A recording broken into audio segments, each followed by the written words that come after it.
CM Revanth Reddy అధ్యక్షతన Telangana cabinet భేటీ అయింది. రైతు భరోసా విధి విధానాలను కేబినెట్ ఖరారు చేయనుంది. భూమి లేని పేదలకు భృతి, కొత్త రేషన్ కార్డులపై మంత్రివర్గంలో చర్చించనున్నారు. ఇక సన్నబియ్యం పంపిణీపై కేబినెట్లో చర్చించే అవకాశం ఉన్నట్టుగా తెలుస్తుంది. Tourism, clean and green policy, సాగునీటి సంఘాల పునరుద్ధరణపై మంత్రివర్గం కీలక నిర్ణయం తీసుకునే అవకాశం ఉంది. కొత్త రేషన్ కార్డులు, సమగ్ర కుల గణనపై మంత్రివర్గం చర్చించనుంది. నటుడు అల్లు అర్జున్ నాంపల్లి కోర్టులో పూచికత్తు సమర్పించారు. సందత్ థియేటర్ వద్ద తొక్కిసలాట కేసులో అల్లు అర్జున్కు నాంపల్లి కోర్టు నిన్న షరతులతో కూడిన బెయిల్ మంజూరు చేసింది. 50,000 చొప్పున 2 పూచికత్తులు సమర్పించాలని ఆదేశించింది. దీంతో ఆయన ఇవాళ కోర్టుకు హాజరై జడ్జి ముందు పూచికత్తు సమర్పించారు.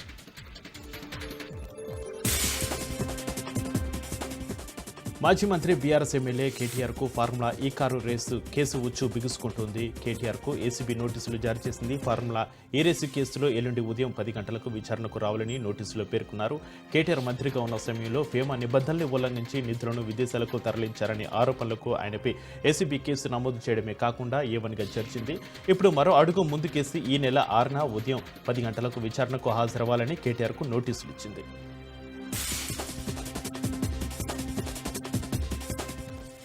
వైసీపీ ఎంపీ విజయసాయిరెడ్డికి ఈడీ నోటీసులు జారీ చేసింది. ఎల్లుండి తమ ఎదుట విచారణకు హాజరు కావాలని నోటీసులో పేర్కొంది. Kakinada sea port limited Kakinada సేల్స్లోని వాటాలను బలవంతంగా తీసుకున్నారన్న వ్యవహారంలో నోటీసులు జారీ చేసింది. అయితే పార్లమెంటు సమావేశాల కారణంగా గత విచారణకు ఎంపీ విజయసాయిరెడ్డి హాజరు కాలేదు. దీంతో ఈడీ మళ్లీ నోటీసులు జారీ చేసినట్లుగా తెలుస్తోంది. హోంమంత్రి వంగలపూడి అనిత పీఐపై రాష్ట్ర ప్రభుత్వం వేటు వేసింది. అక్రమ వసూలు, సెటిల్మెంట్లు, అవినీతి ఆరోపణలతో పీఐపై వేటు పడింది. 10 ఏళ్లుగా వంగలపూడి అనిత దగ్గర ప్రైవేటు పీఐగా ఉన్న జగదీష్ బదిలీలు, పోస్టింగ్లకు, వసూళ్లకు పాల్పడుతున్నారనే ఆరోపణలు వెలువెత్తాయి. హోంమంత్రి అనిత తర్వాత తానే మంత్రి అన్నట్లుగా జగదీష్ వ్యవహరించారని ఆరోపణలు వచ్చాయి. అనితకు ఎన్ని దఫాలుగా ఫిర్యాదులు చేసినా పట్టించుకోలేదని టీడీపీలోని పలువురు నేతలు ఆరోపిస్తున్నారు. ఎట్టకేలకు జగదీష్ వ్యవహారంపై టీడీపీ అధిష్టానానికి ఫిర్యాదులు చేయడంతో ప్రభుత్వం తనపై వేటు వేసింది. సీఎం రేవంత్ రెడ్డి తీరుపై కేటీఆర్ ఆగ్రహం వ్యక్తం చేశారు. ఎంత విషం చిమ్మినా తెలంగాణ దాహం తీరుస్తుంది, కాళేశ్వరమేనని వివరించారు. నాడు మల్లన్న సాగర్ వద్దని నిరాహార దీక్షలు చేశారంటూ ట్విట్టర్ వేదికగా గుర్తు చేశారు. మహానగర దహార్తి తీరుస్తున్న వరద ప్రధాని మల్లన్న సాగర్ అని చెప్పారు కేటీఆర్. అయితే ఈ మల్లన్న సాగర్ ప్రాజెక్టు పనికి రాదని గతంలో ప్రచారం చేశారంటూ కాంగ్రెస్ తీరుపై నిప్పులు చెరిగారు. ఏదేమైనా తెలంగాణను సస్యశ్యామలం చేసింది కాళేశ్వరమేనన్న కేటీఆర్. కాళేశ్వరాన్ని నిందించిన ప్రజల దాహార్తి తీర్చే ఏకైక అస్త్రం కాళేశ్వరమేనంటూ ఆయన చెప్పారు. నిర్మల్ జిల్లా బైన్సా ఏరియా ఆసుపత్రిని ఎమ్మెల్యే పవర్ రామారావు పటేల్ ఆకస్మిక తనిఖీ చేశారు. ఆసుపత్రిలో రోగులకు అందుతున్న వైద్య సేవలపై విభాగాల వారీగా డాక్టర్లను అడిగి తెలుసుకున్నారు. 32 మంది డాక్టర్లు ఉన్న ఆసుపత్రిలో రోగులకు వైద్య సేవలు అందించాల్సిన బాధ్యత ప్రతి ఒక్కరిపై ఉందన్నారు ఎమ్మెల్యే. ఆసుపత్రిలో వైద్యులు, సిబ్బంది పేదలకు మెరుగైన వైద్య సేవలు అందించి ఏరియా ఆసుపత్రికి మంచి పేరు తేవాలని కోరారు. ఆదివాసుల ఆరాధ్య దైవం మిశ్రం వంశస్థుల శ్రీ నాగోబా జాతర ప్రారంభమైంది. ఆదిలాబాద్ జిల్లా ఇంద్రవేలి మండలం ఈ నెల 2న నేలవంక చూస్తున్న మిశ్రం వంశీయులు నాగోబను దర్శించుకుని మరుసటి రోజున నాగోబా జాతర ప్రచారం కోసం ఎడ్ల బండిపై బయలుదేరి వెళ్లారు. గ్రామ దేవతకు ఆదివాసీల సాంప్రదాయ పూజలు నిర్వహించి అనంతరం నాగోబా ప్రచార రథాన్ని ప్రారంభించారు. ఈ నెల జనవరి 28న ప్రారంభమయ్యే కెస్లాపూర్ నాగోబా జాతరకు మిశ్రం వంశీయులు నెల రోజుల ముందే గ్రామంలో ప్రచారం నిర్వహిస్తున్నారు. ఇలా తమ పూర్వీకుల నుంచి ఈ ఎడ్ల బండిపై నాగోబా జాతర ప్రచారం కొనసాగుతూ వస్తుందని, నేటికి తామంతా ఇలాగే ప్రచారం నిర్వహిస్తున్నామని మిశ్రం వంశీయులు తెలిపారు.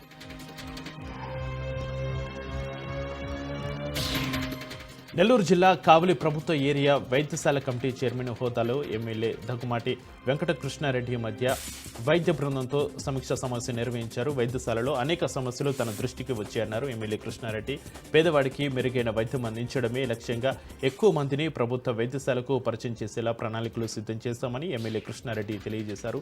వైద్యశాలలో విద్యుత్, అంతర్గత రోడ్లు, ఆధునిక పరికరాల కూర్పు వంటివి ప్రధాన ఎజెండాగా చర్చించామన్నారు. వనపర్తి జిల్లా కేంద్రంలో రోడ్డు భద్రతా వారోత్సవాల సందర్భంగా జిల్లా ఎస్పీ రావుల గిరిధర ఆదేశాల మేరకు పోలీసులు విద్యార్థులచే ట్రాఫిక్ రూల్స్పై అవగాహన కల్పించారు. విద్యార్థులు వేషధారణతో ప్రజలకు చురుకుగా ట్రాఫిక్ రూల్స్పై రాజీ చౌక్లో అవగాహన కల్పించారు. ఈ కార్యక్రమంలో ముఖ్య అతిథులుగా సిఐ కృష్ణ పాల్గొన్నారు. రోడ్డు సేఫ్టీ గురించి ప్రతి ఒక్కరూ తప్పనిసరిగా తెలుసుకోవాల్సిన బాధ్యత కలిగి ఉండాలని సిఐ అన్నారు. వేగంతో రోడ్డుపై వాహనాలను నడపడం వల్ల రోడ్డు ప్రమాదాలు జరిగి ప్రాణ నష్టం జరుగుతుందని వాహనాలు నడిపే ప్రతి ఒక్క వ్యక్తి రూల్స్ను పాటించాలని సూచించారు.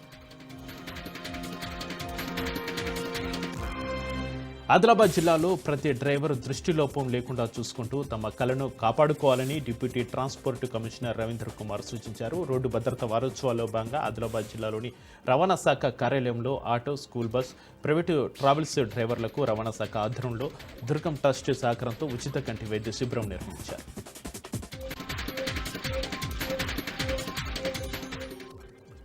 శ్రీకాకుళం జిల్లా పొలాకి మండలం పియా అగ్రహారంలో గరిమెల్ల సత్యనారాయణ ప్రభుత్వ పాఠశాలలో డొక్క సీతమ్మ మధ్యాహ్న భోజన పథకాన్ని ఎమ్మెల్యే బొగ్గు రమణమూర్తి ప్రారంభించారు. విద్యార్థులకు భోజనం పెట్టించి వారి సమస్యలను అడిగి తెలుసుకున్నారు. కూటమి ప్రభుత్వ నేతృత్వంలో ముఖ్యమంత్రి చంద్రబాబు నాయుడు విద్యకు ప్రాధాన్యత ఇస్తున్నారని, పౌష్టిక ఆహార లోపాలు లేకుండా విద్యార్థులు బాగా చదువుకొని తల్లిదండ్రులకు, మీ ఊరికి, రాష్ట్రానికి మంచి పేరు తీసుకురావాలని వారు కోరారు. నెల్లూరు జిల్లా వైఎస్ఆర్ కాంగ్రెస్ పార్టీ అధ్యక్షులు కాకని గోవర్ధన్ రెడ్డి కూటమి ప్రభుత్వంపై ఘాటి వ్యాఖ్యలు చేశారు. వెంకటాచలం మాజీ జెడ్పీటీసీ వెంకటశేషి అరెస్టు ప్రభుత్వం కక్ష సాధింపు చర్య అంటూ మాజీ మంత్రి కాకని వ్యాఖ్యానించారు. రిమాండ్ రిపోర్టులో పొంతం లేని డాక్యుమెంట్లు పొందుపరిచారని, నేరగాళ్లను వదిలి ప్రశ్నించిన వారిని అరెస్టు చేయడం వెంకటశేషి వ్యవహారమే ఉదాహరణ అంటూ కాకని గోవర్ధన్ రెడ్డి ప్రభుత్వాన్ని విమర్శించారు.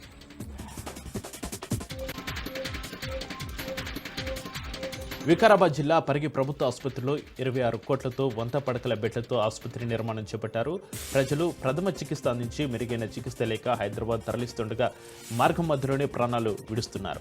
ఈ ఆసుపత్రి నేషనల్ హైవేకి దగ్గరగా ఉండడంతో ప్రమాదాల బారిన పడిన వారికి అందుబాటులో ఉండే విధంగా ఆసుపత్రి నిర్మాణం జరుగుతుందని MLA doctor T Rammohan Reddy తెలిపారు. ఆసుపత్రిలో ప్రభుత్వ అంబులెన్స్ లేకపోవడంతో ఇబ్బందులు ఉండడంతో నూతన అంబులెన్స్ని ఎమ్మెల్యే ఫండ్ ద్వారా ఇస్తామని తెలిపారు.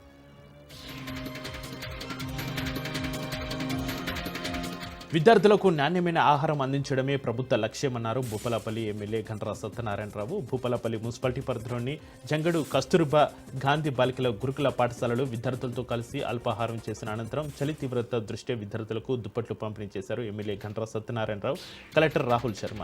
రాష్ట్ర ప్రభుత్వం విద్యా వైద్యానికి ప్రత్యేక నిధులు కేటాయిస్తుందని, నూతన మెనూ ప్రకారం విద్యార్థులకు నాణ్యమైన ఆహారం అందించాలని అధికారులను ఆదేశించారు. నాగర్ కర్నూలు జిల్లా గుంపనిపల్లి గ్రామానికి చెందిన చెంచు దంపతులకు చెంచు పలుగు తాండాకు చెందిన వ్యక్తి 15,000 రూపాయలు అప్పుగా ఇచ్చి వారితో 3 సంవత్సరాలుగా వ్యవసాయ పొలంలో వెట్టి చాకరీ చేయించుకుంటున్నాడు. వెట్టి చాకరీ నుంచి సోషల్ మీడియా ఆర్టికల్ ద్వారా హైకోర్టు పరిగణలోకి తీసుకుని దీనిపై సమగ్ర విచారణ జరిపి వారికి న్యాయం చేయాలని సూచించింది. దీంతో నవంబర్ 13న కేసు ఫైల్ కావడం, నవంబర్ 14న వెట్టి చాకరీ కింద విముక్తి కలిగించారు. శ్రీకాకుళం జిల్లా ఆముదవలస నియోజకవర్గ ఎమ్మెల్యే కూన రవికుమార్ ఆముదవలస జూనియర్ కాలేజీలో డొక్క సీతమ్మ మధ్యాహ్న భోజన పథకాన్ని ప్రారంభించారు. ఈ రోజు నుంచి రాష్ట్ర వ్యాప్తంగా ఇంటర్మీడియట్ విద్యార్థులకు మధ్యాహ్న భోజన పథకాన్ని ప్రారంభించడం ఆనందంగా ఉందని, చదువుకునే ప్రతి విద్యార్థులకు కావలసిన మౌలిక వసతులు ప్రభుత్వమే సమకూర్చుతుందని తెలిపారు. విద్యకు కావలసిన సదుపాయాలను ప్రభుత్వం చూసుకుంటుందని, మంచి పౌష్టికమైన ఆహారాన్ని అందిస్తుందని, మీరు బాగా చదువుకొని ఉన్నతమైన స్థానానికి ఎదగాలని విద్యార్థులకు సూచించారు.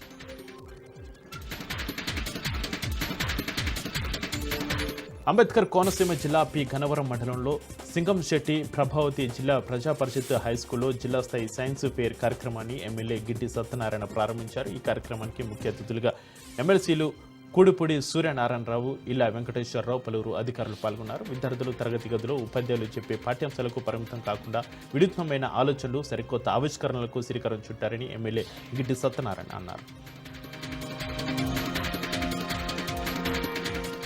బాపట్ల జిల్లా చీరాల మహిళా కాలేజీలో ఏపీ ప్రభుత్వం ప్రతిష్టాత్మకంగా చేపట్టిన డొక్క సీతమ్మ మధ్యాహ్న బడి భోజన పథకాన్ని ఎమ్మెల్యే ఎంఎం కొండయ్య ప్రారంభించారు. అనంతరం కాలేజీ విద్యార్థులకు ఎమ్మెల్యే కొండయ్య భోజనాన్ని వడ్డించి వారితో కలిసి భోజనం చేశారు. బాలబాలికలకు పౌష్టికాహారం అందించేందుకే కుటుంబ ప్రభుత్వం స్కూల్స్తో పాటు కాలేజీలో కూడా డొక్క సీతమ్మ పేరుతో మధ్యాహ్న బడి భోజన కార్యక్రమాన్ని ప్రారంభించామని, దీని వలన పేద మధ్యతరగతి విద్యార్థులకు లబ్ధి చేకూరుతుందని ఎమ్మెల్యే కొండయ్య అన్నారు.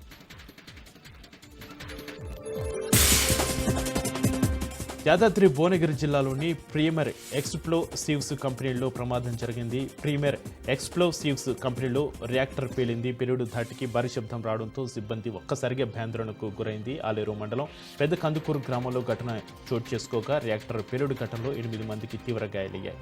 ఇద్దరు పరిస్థితి విషమంగా ఉంది. క్షతగాత్రంలో ఆసుపత్రికి తరలించారు.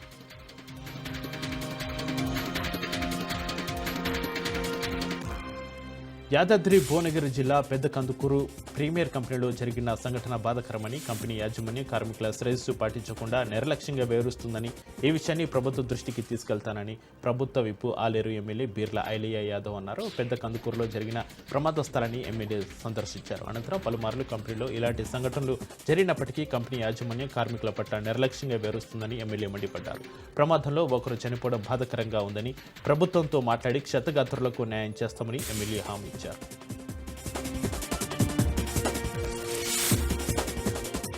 భాగ్యనగర్ అయ్యప్ప సేవా సమితి ఆధ్వర్యంలో శబరిమలలోని నిలక్కల్ వద్ద ఈ నెల 7 నుంచి 14 వరకు అయ్యప్ప స్వాములకు అన్నదానం చేయనున్నట్లు గోషామహల్ ఎమ్మెల్యే రాజాసింగ్ తెలిపారు. అన్నదానం సామగ్రి లారీని రాజాసింగ్ హైదరాబాద్ ఉస్మాన్ గంజ్లో జెండా ఊపి ప్రారంభించారు. 16 ఏళ్లుగా భాగ్యనగర్ అయ్యప్ప సేవా సమితి శబరిమలలో అన్నదానం చేయడం అభినందనీయమని ఎమ్మెల్యే అన్నారు. కేరళ ప్రభుత్వంతో మాట్లాడి అక్కడ 10 ఎకరాల భూమిని తీసుకుని శబరిమల వెళ్లే తెలుగు రాష్ట్రాల అయ్యప్ప స్వాముల కోసం అక్కడ వసతి భోజన సౌకర్యం కల్పించాలని రాజాసింగ్ ఏపీ తెలంగాణ ముఖ్యమంత్రులకు రాజాసింగ్ విజ్ఞప్తి చేశారు. హన్మకొండ జిల్లా భీమదేవరపల్లి మండలం కొత్తకొండలో జరగనున్న శ్రీ వీరభద్రస్వామి దేవస్థానం బ్రహ్మోత్సవాల పోస్టర్ను మంత్రి పొన్నం ప్రభాకర్ ఆవిష్కరించారు. ఈ నెల 10 నుంచి 18 వరకు కొత్తకొండ వీరభద్రస్వామి బ్రహ్మోత్సవాలు జరగనున్నాయి. పోస్టర్ ఆవిష్కరణలో ఆలయ ఈవో అర్చకులు పాల్గొన్నారు. సంక్రాంతి పురస్కరించుకుని శ్రీ భద్రకాళి సమేత కొత్తకొండ వీరభద్రస్వామి జాతర జరుగుతుంది. ఈ బ్రహ్మోత్సవాలకు ప్రభుత్వం పక్షాన అన్ని ఏర్పాట్లు పూర్తి చేస్తున్నాం. ప్రజలంతా ఉత్సవాల్లో పాల్గొన్నారని స్థానిక శాసనసభ్యుడిగా ఆహ్వానిస్తున్నా అన్నారు మంత్రి పొన్నం ప్రభాకర్. గుంటూరు కార్పొరేషన్ సమావేశం వాడివేడిగా కొనసాగింది. మేయర్ కావటి మనోహర్ నాయుడు ఆధ్వర్యంలో ఎమ్మెల్సీలు కార్పొరేటర్లతో కౌన్సిలింగ్ భేటీ అయింది. సమావేశంలో కమిషనర్ పులి Srinivas, MLC, deputy mayor, TDP కార్పొరేటర్లు పాల్గొన్నారు.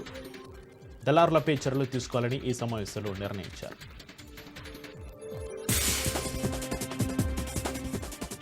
జనగామ జిల్లా కేంద్రంలోని ఎమ్మెల్యే పల్లా రాజేశ్వరరెడ్డి కార్యాలయంలో సీఎం రిలీఫ్ ఫండ్ చెక్కుల పంపిణీ కార్యక్రమం నిర్వహించారు. నియోజకవర్గంలో 1000 సీఎం రిలీఫ్ ఫండ్ చెక్కుల పంపిణీ చేసినట్లు పల్లా రాజేశ్వరరెడ్డి తెలిపారు. కళ్యాణ్ లక్ష్మి, షాదీ ముబారక్ చెక్కులను కూడా ఆలస్యం కాకుండా అందరికీ తొందరగా వచ్చేలా చూస్తామని అన్నారు. స్టేషన్ గన్పూర్ ఎమ్మెల్యే కడియం శ్రీహరి మా పార్టీ జెండాపై గెలిచి మా నాయకుల మీదనే కారు కూతులు కూస్తున్నారని, ప్రజలకు నీతులు చెప్పడం తప్ప అభివృద్ధి చేసింది ఏమీ లేదని విమర్శించారు.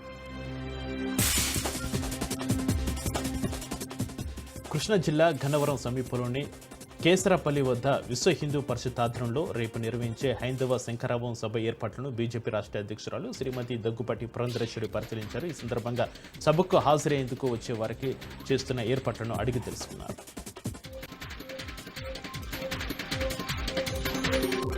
తెలంగాణ రాష్ట్ర ప్రభుత్వ రవాణా శాఖ ఆధ్వర్యంలో జనవరి మాసమంతా రోడ్డు భద్రతపై అవగాహన కల్పించే కార్యక్రమాలు చేపడుతున్న సందర్భంగా మునుగోడు నియోజకవర్గ కేంద్రంలో రోడ్డు భద్రతపై అవగాహన బైక్ ర్యాలీ నిర్వహించారు.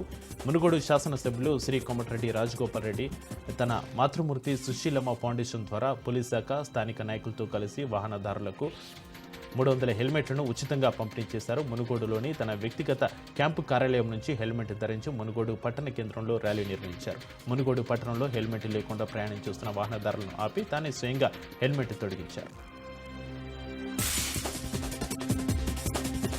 కాకినాడ జిల్లా గొల్లప్రోలు శుద్ధగడ్డ కాలువ మీద రైతులు ఆవేదన వ్యక్తం చేస్తున్నారు. సుమారు 200 ఎకరాలకు సాగునీరు లేక రైతులు తీవ్ర ఇబ్బందులు పడుతున్నారు. పంట పొలాలకు నీరు లేక బీటులు వారాయి. అయితే ఇరిగేషన్ డిఈ రవికుమార్ పంట కాలువలను పరిశీలించారు. అక్కడ రైతులు వాస్తవ పరిస్థితులు, సమస్యను అధికారులకు వివరించారు. వరదలు వచ్చినప్పుడు మోట మునిగే పొలాలు తమవే అని, నీరు అవసరమైనప్పుడు మాకు రావడం లేదని 200 ఎకరాల రైతులు తీవ్ర ఇబ్బందులు పడుతున్నామన్నారు. రైతులు సమస్యలు పరిష్కరిస్తామని, రాయవరం దొంతమూరు చెరువు నుంచి నీరు వచ్చే విధంగా చర్యలు తీసుకుంటామని డిఈ రవికుమార్ తెలియజేశారు. అన్నమయ్య జిల్లా శేషాచలం అడవుల్లో దారి తప్పిపోయిన విద్యార్థులు 5 మంది సేఫ్గా ఉన్నట్లుగా తెలుస్తుంది. గుంజినేరు వాటర్ ఫాల్స్కి వెళ్లిన 6 మంది విద్యార్థులు నీటిలో దిగి ఈత రాక సాయిదత్త అనే ఒక విద్యార్థి మృతి చెందాడు. తోటి స్నేహితుడు మృతి చెందడంతో బీటెక్ విద్యార్థులు భయాందోళనతో అడవిలో తప్పిపోయారు. మిగిలిన 5 మంది బీటెక్ విద్యార్థులను రైల్వే కోడూరు పోలీసులు పిఎస్కు తీసుకొచ్చారు. పోస్టుమార్టం నిమిత్తం సాయిదత్త మృతదేహాన్ని కోడూరు ప్రభుత్వ ఆసుపత్రికి తరలించారు.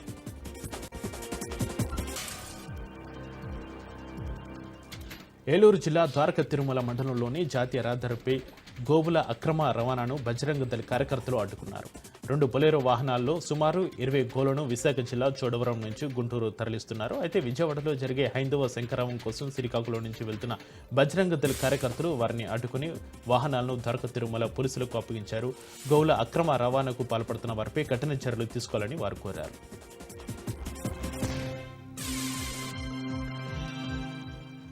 యానం జీఎంసీ బాలయోగి క్రీడా మైదానంలో మన ఊరు శుభ్రత కార్యక్రమాన్ని పుదుచ్చేరి ప్రభుత్వ ఢిల్లీ ప్రత్యేక ప్రతినిధి మల్లాడి కృష్ణారావు ప్రారంభించారు. సుమారు 50 ట్రాక్టర్లతో 500 మంది సిబ్బందితో యానం నియోజకవర్గ వ్యాప్తంగా పరిశుభ్రం చేశారు. యానం వీధులలో మోటార్ సైకిల్పై తిరుగుతూ పారిశుద్ధ పనులను మల్లాడి పర్యవేక్షించారు. రానున్న రోజుల్లో ప్రజలకు ఉపయోగపడే మరిన్ని సేవా కార్యక్రమాలు చేపడతామని మల్లాడి తెలిపారు. భద్రాద్రి కొత్తగూడెం జిల్లా మనుగురు పోలీస్ స్టేషన్లో జిల్లా ఎస్పీ రోహిత్ రాజు సీసీ కెమెరాలను ప్రారంభించారు. నేరాలు జరగకుండా చూసే బాధ్యత ప్రతి ఒక్కరిపై ఉందని, వ్యాపారస్తులు, పుర ప్రముఖులు, ఇంటి యజమానులు ప్రతి ఒక్కరూ సీసీ కెమెరాలు ఏర్పాటు చేసుకోవాలని ఆయన సూచించారు. ప్రతి ఒక్కరూ స్వచ్ఛందంగా ఇళ్లకు సీసీ కెమెరాలు ఏర్పాటు చేసుకోవాలన్నారు. మనుగురు పరిధిలో మొత్తం 92 సీసీ కెమెరాలు ఏర్పాటు చేస్తామని, అందులో అత్యధికమైన 2 ఎన్పీఆర్ కెమెరాలను ఏర్పాటు చేస్తామని వారు అన్నారు.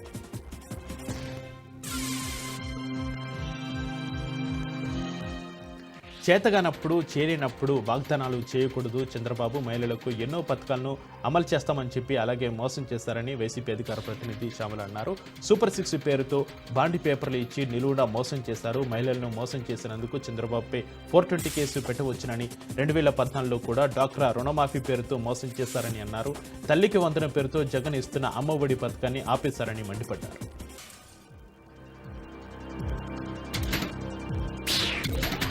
నల్గొండ జిల్లా బీఆర్ఎస్ కార్యాలయంలో బీఆర్ఎస్ జిల్లా అధ్యక్షులు రవీంద్ర కుమార్ కీలక కామెంట్స్ చేశారు. 6 గ్యారంటీలు, 420 హామీలను 100 రోజులు పూర్తి చేస్తామని, 400 రోజులు పూర్తి అవుతున్నా నెరవేర్చలేదు. రైతు భరోసా డిసెంబరు 3 తర్వాత 7,500 అని చెప్పి నేటికి ఇవ్వలేదు.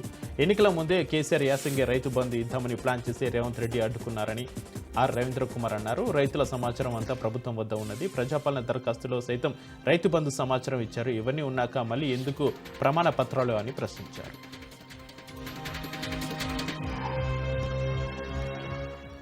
డాక్టర్ బిఆర్ అంబేద్కర్ తెలంగాణ సచివాలయ ఉద్యోగుల సంఘం ఎన్నికలు జరిగాయి. 11 పోస్టుల కోసం 67 మంది పోటీలో ఉన్నట్లుగా తెలుస్తుంది. సెక్రటరియేట్లో మొత్తం 1,101 మంది ఓటర్లు ఉండగా ప్రధానంగా ప్రెసిడెంట్, జనరల్ సెక్రటరీ, ట్రెజరర్ పోస్టులకు తీవ్ర పోటీ ఉన్నట్లుగా తెలుస్తుంది.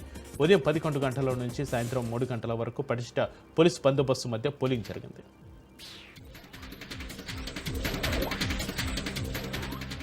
కర్నూలు జిల్లాలోని కిమ్స్ ఆసుపత్రిలో ఓ వ్యక్తి బ్రెయిన్ డెడ్గా డాక్టర్లు నిర్ధారించారు. తీవ్ర తలనొప్పితో హాస్పిటల్లో చేరిన పెద్ద అనే వ్యక్తికి మెదడులో రక్తనాళాలు చిట్లి బ్రెయిన్ స్ట్రోక్ రావడంతో బ్రెయిన్ డెడ్గా డాక్టర్లు నిర్ణయించారు. దీంతో అవయవాలను దానం చేసేందుకు ఆయన కుటుంబ సభ్యులు సిద్ధమయ్యారు.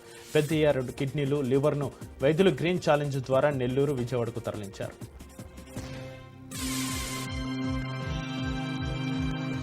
కర్ణాటక రాష్ట్రం రాయచూరు జిల్లా బావిదొడ్డి గ్రామం నుంచి తెలంగాణ గద్వాల జిల్లా ధరూరు ప్రభుత్వ ఆసుపత్రికి డెలివరీ కోసం మరియం అనే మహిళ తన భర్త నరేష్తో వస్తుంది.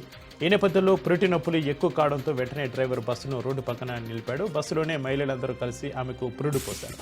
నందిన్నే స్టేజీ దగ్గర బస్సులోనే ఆడ శిశువుకు జన్మనిచ్చింది మరియమ్మ. తల్లి, బిడ్డ ఇద్దరు క్షేమంగా ఉన్నారని ఆర్టీసీ అధికారులు తెలిపారు.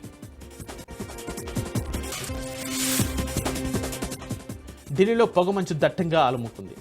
దీంతో దేశ రాజధాని సహా పలు ఉత్తరాది రాష్ట్రాల్లో రైల్వే, విమాన సర్వీసులకు అంతరాయం ఏర్పడింది. ప్రయాణికుల కోసం ఢిల్లీ ఎయిర్పోర్టు అడ్వైజరీని జారీ చేసింది.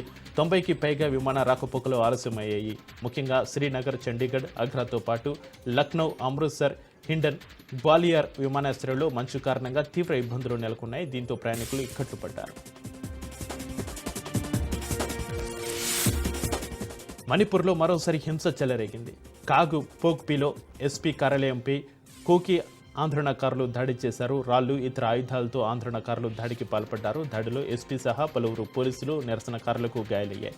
ఇంఫాల్లో అక్రమ బంకర్లను కూల్చివేసేందుకు భద్రతా దళాలు ఏర్పాట్లు చేయగా అక్రమ బంకర్ల కూల్చివేతకు ఇటీవల ఆర్మీ భారీ ఆపరేషన్ చేపట్టింది.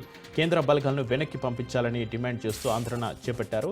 ఈ క్రమంలో కొందరు మహిళలపై లాఠీచార్జ్ చేసిన భద్రతా దళాలు కేంద్ర బలగాలపై ఆగ్రహం వ్యక్తం చేస్తూ భారీ సంఖ్యలో ఆందోళనలు చేపట్టారు.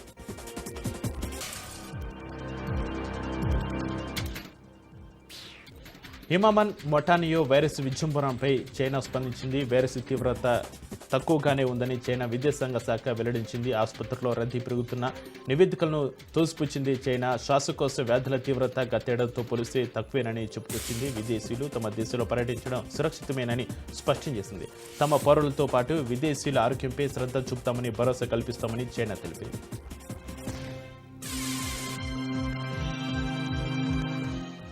బాపట్ల జిల్లా చీరాల మండలంలోని ఈపురుపాలెంలో ఓ ఇంటి పెరట్లోని తులసి చెట్టుపై బంగారు వర్ణంలో మెరిసిపోతున్న 2 అడుగుల పొడవున ఓ నాగుపాము దర్శనమిచ్చింది. 2 రోజులుగా ఆ పాము అక్కడే ఉండడంతో ఆ సర్పాన్ని తిలకించేందుకు అధిక సంఖ్యలో స్థానికులు అక్కడికి చేరుకున్నారు. అయితే చిన్నపాటి అలికిడికే జనవాసాలకు దూరంగా వెళ్లే పాములు అంతమంది వచ్చి సందడి చేస్తున్నా కదలకుండా ఉండడంతో దేవసర్పంగా భావించిన మహిళలు పసుపు కుంకుమలతో ప్రత్యేక పూజలు చేసి పాలుపోశారు. అటవీశాఖ అధికారులు మాత్రం మేము కూడా ఇప్పటి వరకు ఇలాంటి సర్పాన్ని చూడలేదని, ఇది ఇతర దేశాలకు సంబంధించిన పాము, బహుశా చీరల సముద్ర తీరం ప్రాంతం కావడం వల్ల ఎక్కడి నుంచైనా వచ్చి ఇక్కడికి రావచ్చు అంటున్నారు అధికారులు.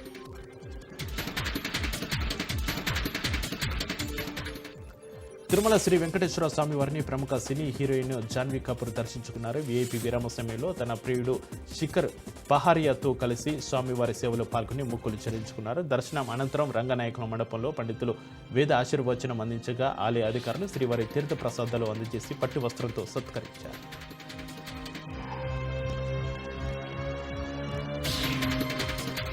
భద్రాద్రి కొత్తగూడెం జిల్లా భద్రాచలం శ్రీ సీతారామచంద్ర స్వామి వారి వైకుంఠ ఏకాదశి ప్రయుక్త అధ్యయనోత్సవాలు ఘనంగా జరుగుతున్నాయి. ముక్కోటి ఏకాదశి అధ్యయనోత్సవాలలో భాగంగా 5వ రోజు స్వామివారు వామన అవతారంలో ముస్తాబే భక్తులకు దర్శనమిచ్చారు.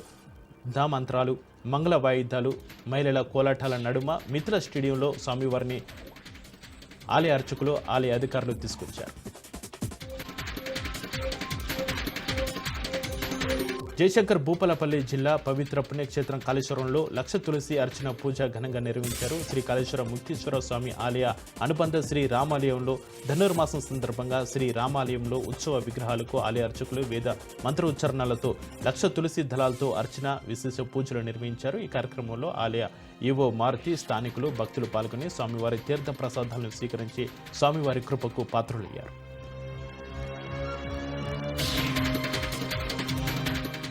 ద్వారకా తిరుమలలోని చిన్న వెంకన్న ఆలయాన్ని ఉంగుటూరు నియోజకవర్గ ఎమ్మెల్యే పచ్చమట్ల ధర్మరాజు సందర్శించారు. ఆలయానికి విచ్చేసిన ఆయనకు అర్చకులు, దేవస్థానం అధికారులు ఆలయ మర్యాదలతో ఘనస్వాగతం పలికారు. ముందుగా అర్చకులు, పండితులు వేద మంత్ర ఉచ్చారణల నడుమ ఆలయ ప్రాంగణంలో ఆయన ప్రదక్షిణలు నిర్వహించారు. అనంతరం బంగారు వాకుల నుంచి లోనికి వెళ్లి ఆలయ గర్భంలో కొలువైన స్వామి అమ్మవారిని దర్శించి ప్రత్యేక పూజలు జరిపారు. అర్చకుల నుంచి వేద ఆశీర్వచనాన్ని పొందారు. అనంతరం ఆయనకు ఆలయ అర్చకులు స్వామివారి ప్రసాదాలను అందజేశారు. ఈ కార్యక్రమంలో స్థానిక టీడీపీ, జనసేన నాయకులు తదితరులు పాల్గొన్నారు.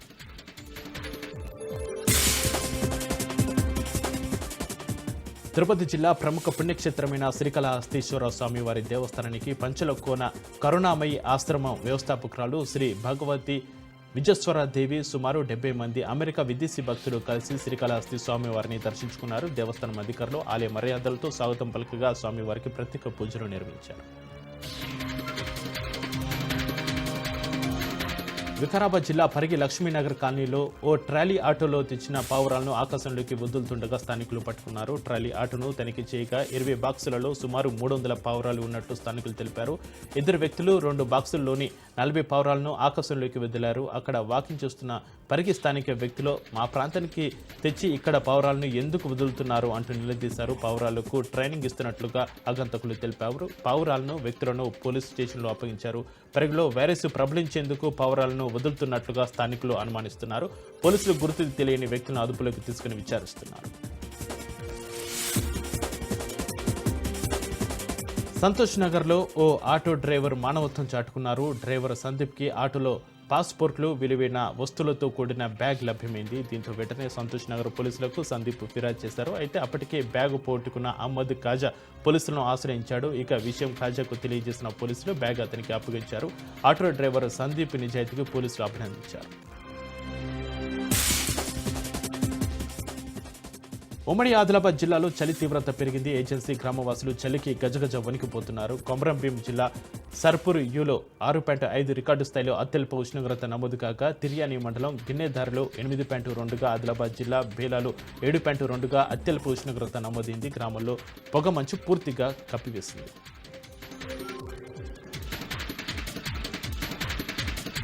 సూర్యాపేట జిల్లా కోదాడ 65వ జాతీయ రహదారిపై పొగ దుప్పటి కమ్మేసింది. ఉదయం 9:30 దాటినా జాతీయ రహదారిపై పొగ మంచు కమ్మడంతో వాహనదారులు తీవ్ర ఇబ్బందులు పడుతున్నారు. విజయవాడ నుంచి హైదరాబాద్ వైపు వెళ్లే వారు తమ హెడ్లైట్లను వేసుకుని నిదానంగా వెళ్తున్నారు. ముందుగా పోయే వాహనాలు సైతం కనిపించకపోవడంతో 30 నుంచి 40 మధ్య స్పీడ్లోనే వాహనాలు వెళ్తున్నాయి. ఈ పొగ మంచుతో ఎక్కడ ఏ ప్రమాదం జరుగుతుందో అని వాహనదారులు ఆందోళన వ్యక్తం చేస్తున్నారు. వీటితో పాటు గ్రామాలకు వెళ్లే రహదారులు సైతం పొగ మంచుతో కమ్మేస్తున్నట్లుగా తెలుస్తోంది. మహబూబాబాద్ జిల్లా రాంపూర్లో అటవీ ప్రాంతంలో పులి కలకలం రేపుతోంది. పులి ఆనవాలను అధికారులు గుర్తించారు. అటవీ శాఖ అధికారి Vishal, FDO Chandrashekar, Kothaguda range officer వజాహత్లు తమ బృందంతో కలిసి పరిశీలిస్తున్నారు. ఆనవాల ఆధారంగా మగపుల్ని అని అటవీశాఖ అధికారులు నిర్ధారిస్తున్నారు. ప్రస్తుతం పులి కర్ణఖండి, కామారం, గుండాల, ములుగు, నర్సంపేట ప్రాంతాల్లో పులి ఉన్నట్టుగా అనుమానిస్తున్నారు. ప్రజలు తమ వ్యవసాయ పనులు సాయంత్రం 5 గంటల లోపు ముగించుకొని ఇళ్లలో ఉండేటట్టు చూసుకోవాలని అటవీశాఖ అధికారులు సూచించారు.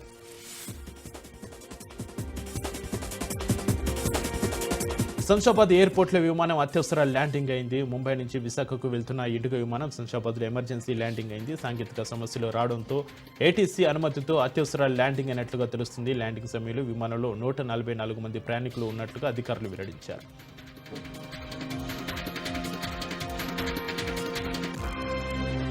వికారాబాద్ జిల్లా తాండూరు పట్టణంలోని భవానీ మీ సేవా సెంటర్ నిర్వాహకుడు సిద్ధు మరో చిరు వ్యాపారి నబీన్ వద్దకు గత నెల 16న ఓ అపరిచిత వ్యక్తి ఫోన్ పే చేస్తారని, తనకు క్యాష్ రూపంలో ఇవ్వాలని కోరడంతో సిద్ధు 10,000 ఇచ్చాడు. కాగా అపరిచిత వ్యక్తి వేరే నెంబర్ నుంచి ఫోన్ పే చేయించాడు. అదేవిధంగా నబీ వద్ద 50,000 తీసుకుని ఫోన్ పే చేశాడు. కాగా 15 రోజుల అనంతరం బ్యాంకు నిర్వాహకులు సిద్ధు నబీన్ అకౌంట్ను ఫ్రీజ్ చేశారు. బ్యాంకు నిర్వాహకులను సంప్రదించగా కర్ణాటక సైబర్ క్రైమ్లో భాగంగా అకౌంట్ ఫ్రీజ్ చేసినట్లుగా తెలిపారు.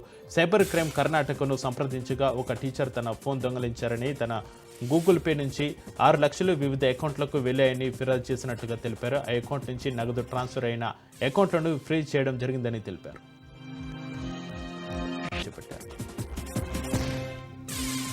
బంగారం ప్రియులకు గుడ్ న్యూస్. గత 2 రోజుల తర్వాత బంగారం ధరలు తగ్గుముఖం పట్టినట్లుగా కనిపిస్తుంది. 24 క్యారెట్ల 10 గ్రాముల బంగారం ధర 490 రూపాయలు తగ్గి 78,710 రూపాయలకు చేరింది. సిల్వర్ ధర హైదరాబాద్ మార్కెట్లో చూసినట్లయితే కేజీని వెండి ₹1,00,000 చేరింది. రిటైర్మెంట్ ప్రచారంపై స్పందించిన రోహిత్ శర్మ తాను రిటైర్ కాలేదని స్పష్టం చేశారు. ఫామ్లో లేనని కోచ్ గంభీర్కు చెప్పానని, ఫామ్లో లేనందుకే సిడ్నీ టెస్ట్ నుంచి తప్పుకున్నానని తెలిపారు. ఫామ్లోకి రావడానికి కష్టపడుతున్నట్లుగా రోహిత్ శర్మ తెలిపారు.